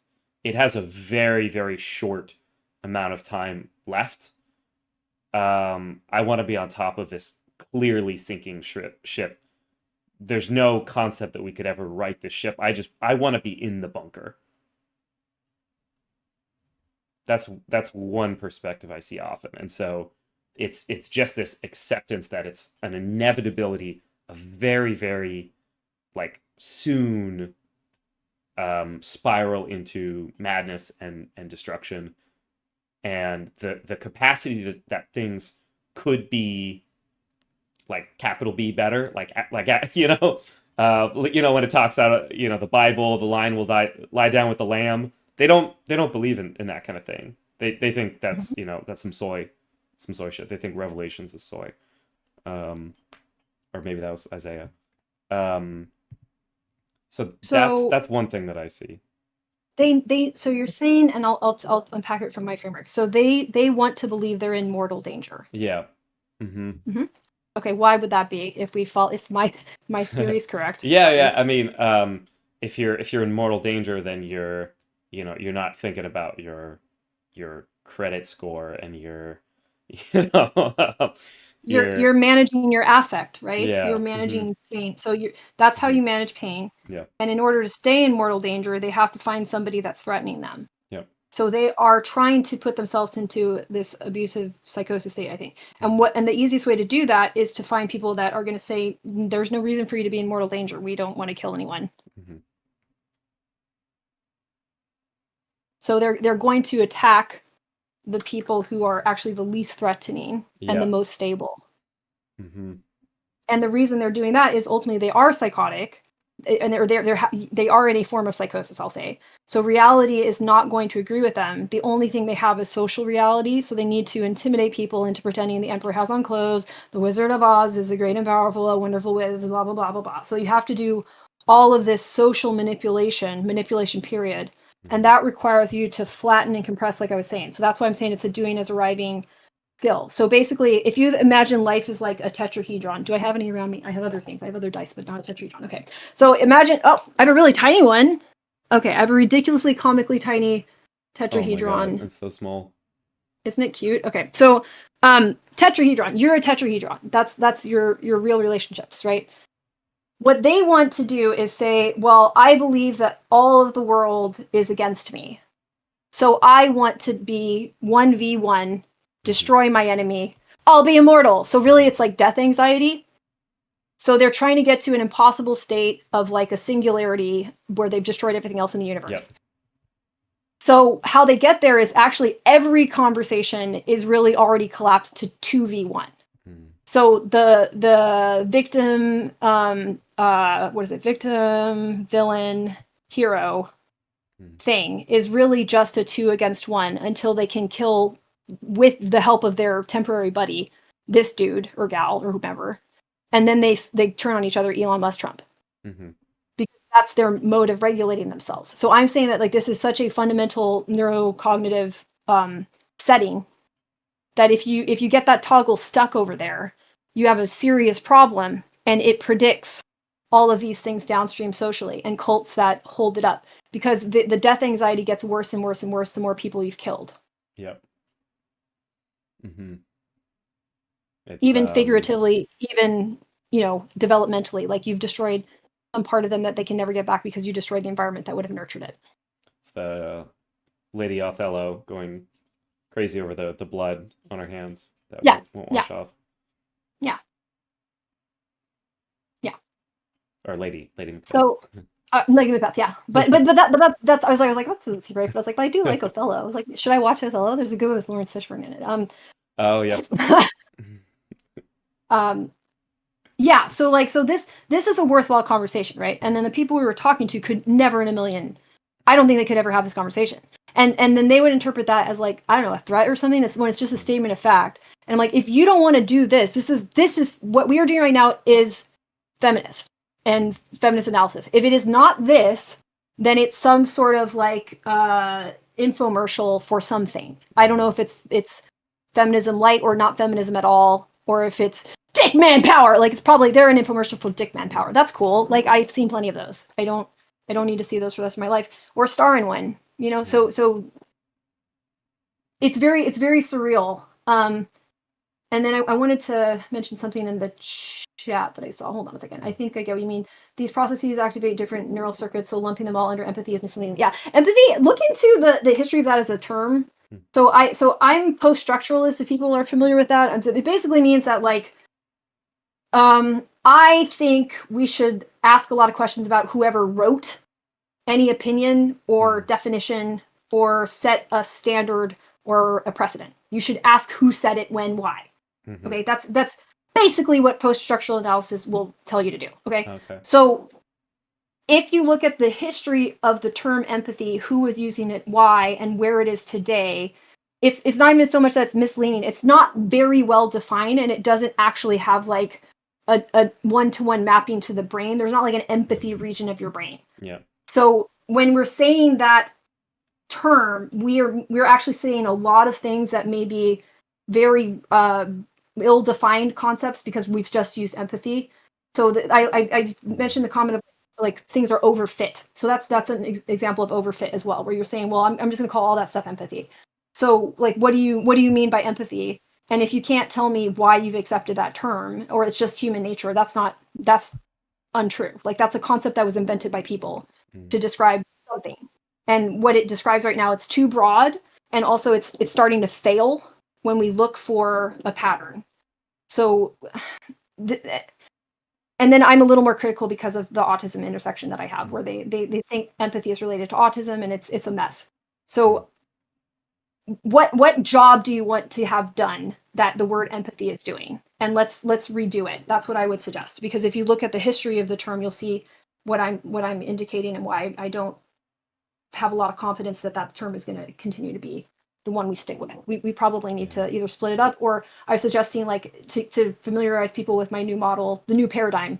It would be universal universal structural empathy, if we need to resuscitate empathy for the rest of time, which we might not need to. Yay, ASD.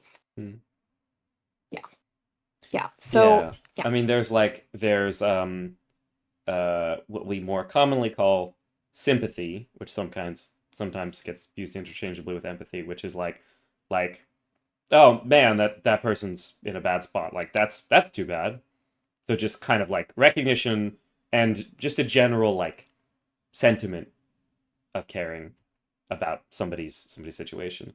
And then there's the phrase mirror neurons, which I don't know if that's like a good concept, whatever, but it's like that you literally feel, some kind of projection, somebody's feeling something and you feel something that has some, if we're talking about vectors, has some like some correlation with what they're feeling, maybe.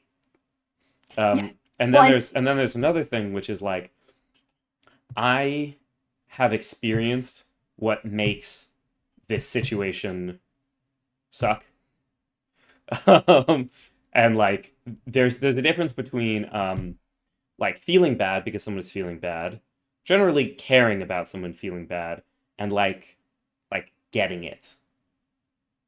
So like I had I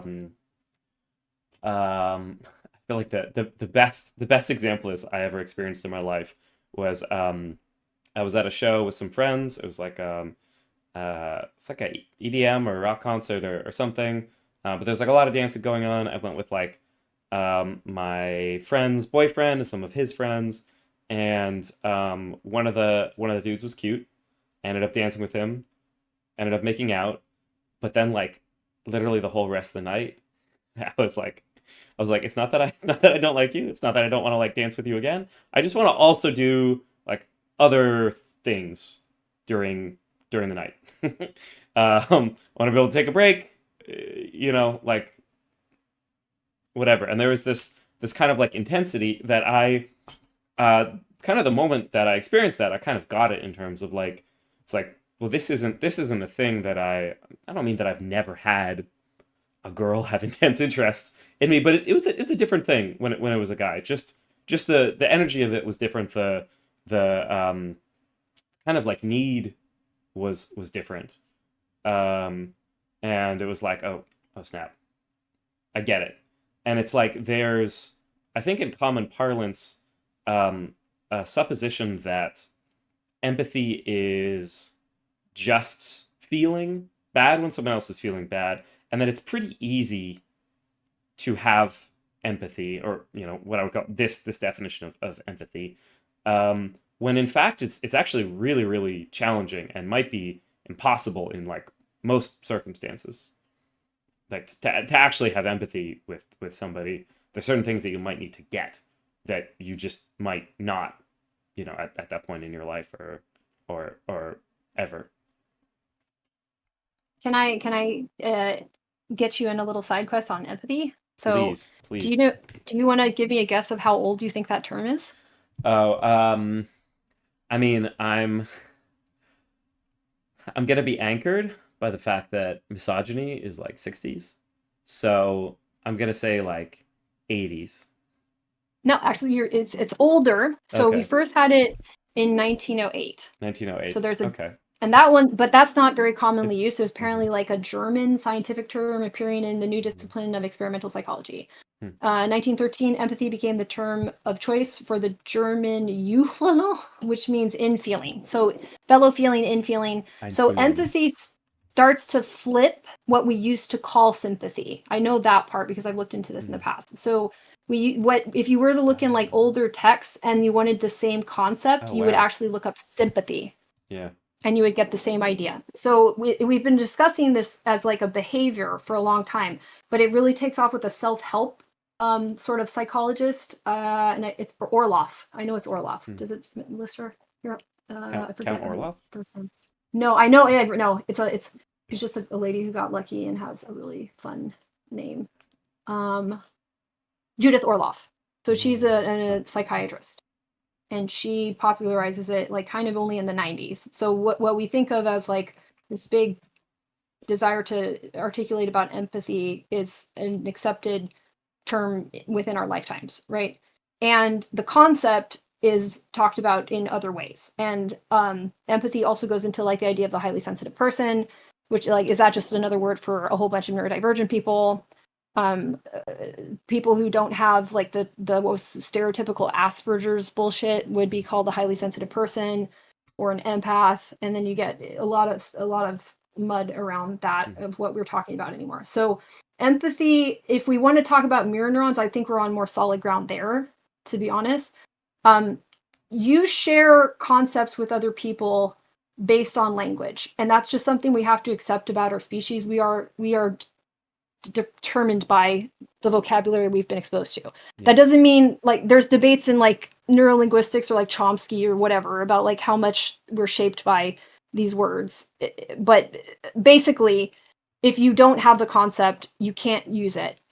And you can have a sense of the concept, and that's why we use metaphors so much. Mhm. So Yeah. when you're talking about empathy, I'd rather have a conversation about what metaphors, or if you think there's something that we have started to record in like neuroscientific experiments, well, let's talk about that. Like there is something with mirror neurons that's really worth discussing. But there's also like, are we trying to make the other person feel understood? Mm. What's the point of feeling what they feel if we physically can't? Like Mhm. for example, like I have a friend who has CP, right? Cerebral palsy. Yep. I don't know what it feels like to have cerebral palsy. Mhm. I don't know. But I also could, with my training, work on some of their physical difficulties they're having because I have enough training in bodies to compute their tissues Mhm. and be like, okay, if it's doing that, let's try this. Does that feel better to you?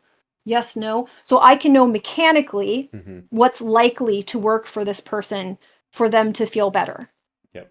So if we start with the feeling as like trying to give you information about changes you should or should not make, then we're invested in the person getting to make those changes or not, or discern if they should or should not make them. So that's more interesting to me than feeling what they feel. Mhm. Um, right? I'm just saying, okay, those feelings are trying to help you solve a problem. What kind of problem can I help you? Yep.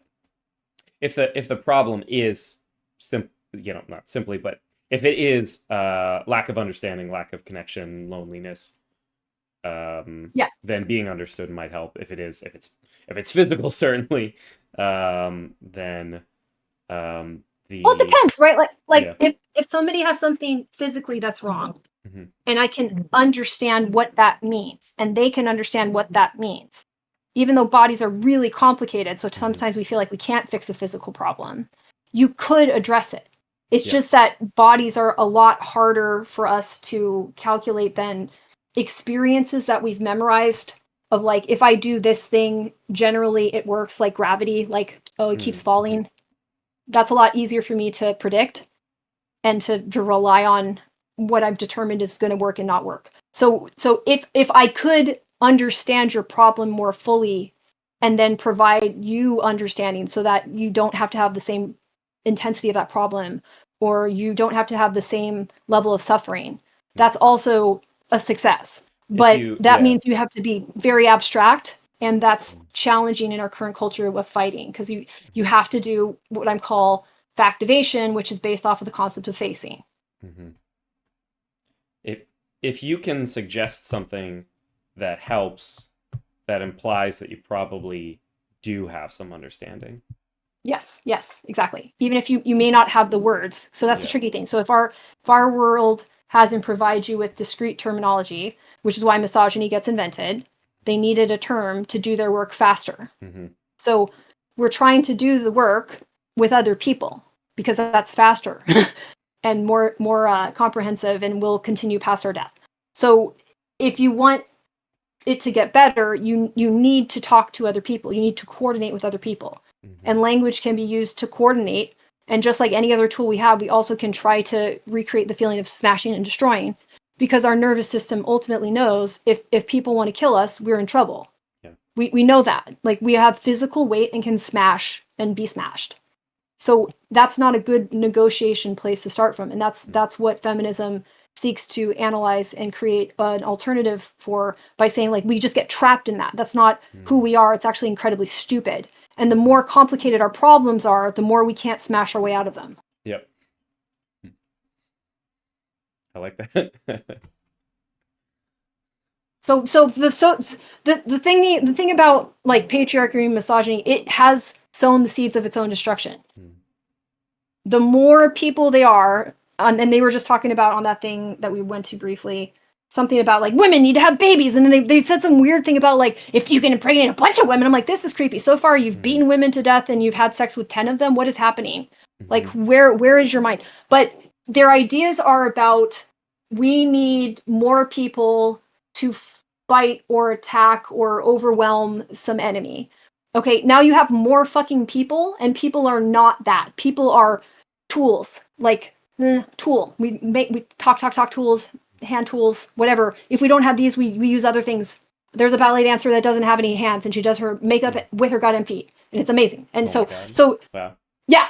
And does all the point work. And you say, okay, yeah, right. So she's cool. So you're able to coordinate with language so that these problems, when they get to this level of complexity and there's these many people interfacing with it, some people have responsibility. Somebody's holding their end of the stick up. So you can't fight at that point, because everything will collapse and everyone will get really mad. And again, remember Jerry that we threw off and left in the woods? We're going to fucking leave Jerry in the woods. That's why I think this is how this is going to end. So I unless we nuke ourselves, or again, the aliens say, fuck you guys, or a meteor decides it's going to do what it's going to do, this ultimately is going to fail because it's stupid. And as problems get more complicated, your brain is going to try to factivate. And you just need a couple of people to be like, I'll face you and we'll do it together and we'll get better at it. Because they're running the race. They're not learning this. They could never at this point. I mean, which I will say, because I think I have contempt for that. Like, I think people should be doing this, even if it's hard, even if it feels bad. Okay, big whoop. Like, you do a physical skill that I'm sure sometimes feels bad learning it. Oh, yeah. Oh my God. Yeah.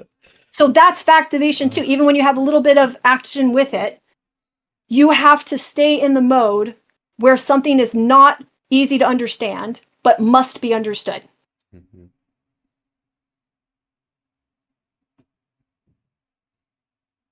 Not destroyed.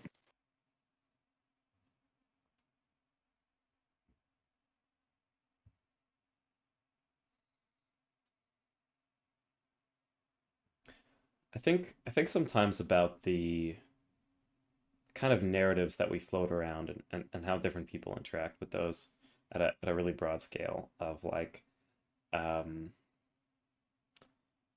the one thing that it seems that that right wingers have taken away from climate change science and advocates is, like, oh, there is an apocalypse. Oh, we are all going to be on life rafts. And so they've been able to adopt that into well, obviously there's not going to be enough life rafts. So Yeah. so the people who don't realize that their work is to bring the very few people that they need to care about, which are their family, any straight cis members of their family, and maybe like one or two buddies, and get those people onto the boats. That's all that matters. That's all that any person could accomplish. And I mean, if you think like that, then yeah, that is all that you could accomplish. Um, But they're delusional. So what's going to end up happening is they're going to get in a boat. Bye. Like that. How many of them really are there? So wealth is made up, right? We know that. And then when you keep making billions and billions and more people, do you know that the number of people that are in a perilous position where you can fairly say they are being oppressed by the system is the same number of people that was the total population of Earth in 2016. That's where we're at. yeah. Okay. So if that's how many people are like, I hate this, at a certain point, it's just going to collapse. And their numbers are going down and more people are being born. Okay. So if they want to believe they're fighting for a life raft to get out of the apocalypse, I mean, that's what all cults do. I'm sure they're going to have a hard time leaving that cult. Like the aliens aren't coming. They're going to drink Kool-Aid. They're going to, you know what I mean? Like it's going to be That's what I was gonna Jonestown say. That's the raft. all over. Yeah. And people have compared Trump to Jim Jones that are psychologists. So, I mean, I would defer to their opinion about that. I've heard Joe Rogan's compound in Austin referred to as comedy Jim Jonestown. Wow. That's, yeah. And again, I mean, gosh, there's a lot there. But what is this guy? Because they seem to think every problem in the world can be solved with better conventions. Nope. I think every problem is a complex mechanism acting out in front of your eyes. And part of the problem is how you interpret the problem. So what you need to do is worry about your metacognition way more than you do. Other animals, as far as we understand, cannot do metacognition like us, unless if they're really keeping it super secret because they fucking hate us. We are the only ones that do this level of metacognition. So now that is your responsibility to do before you try to even talk about a problem. You have to unpack the word problem, the word world, solved better conventions. So I'm not talking about better conventions. I'm talking about hygiene. So you have an obligation to yourself and other people to figure out how to make your brain reality test its reality testing better. Because if you don't, you can make too many things that will not make sense. And then you send your minions out in the world of shit that doesn't make sense. And you hurt a bunch of people, which is your fault. Okay? Now, is it your fault in a cosmic sense? No. Or unless if you want to feel, if that motivates you, sure. Like if you think like the great spaghetti hedron, I don't know, whatever, whoever you think is up there is going to get mad at you, fine. I don't care. But you have that capacity to make an army of shit that you put out into the world. And if you don't check how well you understand the world and your ability to understand the world, like that level, you are not going to have as high a probability of doing something sane. You are more likely to be insane. And I do not think you should want to be insane. Look at Eric Fromm. It's a very old book, but The Sane Society. A lot of people, I think, in the current political moment would like that, even though we've gone way beyond it in psychology. I think that's probably at the level most people are at. And they'll start to adopt a sense that like it's no sign of health or well-being to be, what is his quote? Well-adjusted to a profoundly sick society. Mm-hmm.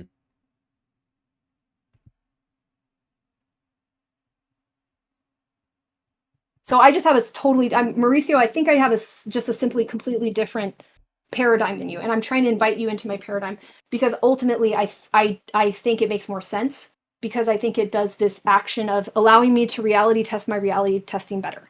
So I'm interested in meaning density. So I'm interested in things that have high density of meaning and are high likelihood of making my ability to comprehend very dense meaning more dense and successful. So I'm trying to perceive the world with more granularity as accurately as I can, knowing that that's ultimately an impossible task, but that I have an obligation to do it because I make stuff no matter what. We just keep making stuff. We don't shut up. It's like bird calls. Yeah. And if you can level up to that, you should. And if anyone's ever like intimidated by how I do it, then do it your own way. You don't have to do it the way that I do it, but do it. Like be that. And if someone makes fun of you, who gives a shit? I don't care anymore. I look way younger than I am, so people are gonna come at me all types of ways. I have the muppety girl voice, but the point of what I'm saying is sound, and it could be said in other ways, but it's very specific on purpose, and it's to drop paradigms that are a waste of your time. And I'm telling you, your project should be to refine your reality testing and your ability to check how your reality testing is going, even if people don't care that you're doing it.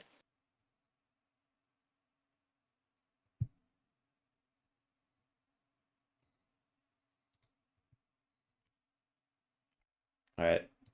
I love this. This is wonderful. I'm glad that we could model that it's okay to leave abusive situations. Yeah. Always leave. Even perhaps recommended. Yeah. I would say not only recommended when you leave and you realize that you have left an abusive situation and that the abuser wouldn't like you calling it that, just know that that's the whole point. You've learned the language of the abuser and you're unlearning it. Mm-hmm. And we got a demonstration of feminism live. If it doesn't sound like this, it's not really feminism. Sorry. It's some other shit. Oops. Oh, I have a paper I just published. I can send to you. Yay. Interested? Yes, please. Yes. Yes, I am. All right. Well, I'm gonna go make an enormous amount of tea, and then drink that and fall asleep. So, thank you so much for joining me on this journey. Thank you, chat. Yeah. Thanks, everyone. This is great. Thanks a lot. Bye-bye. Bye. All right, everybody. No, thank you so much. Thank you for coming through. All right, take care. Have a good one.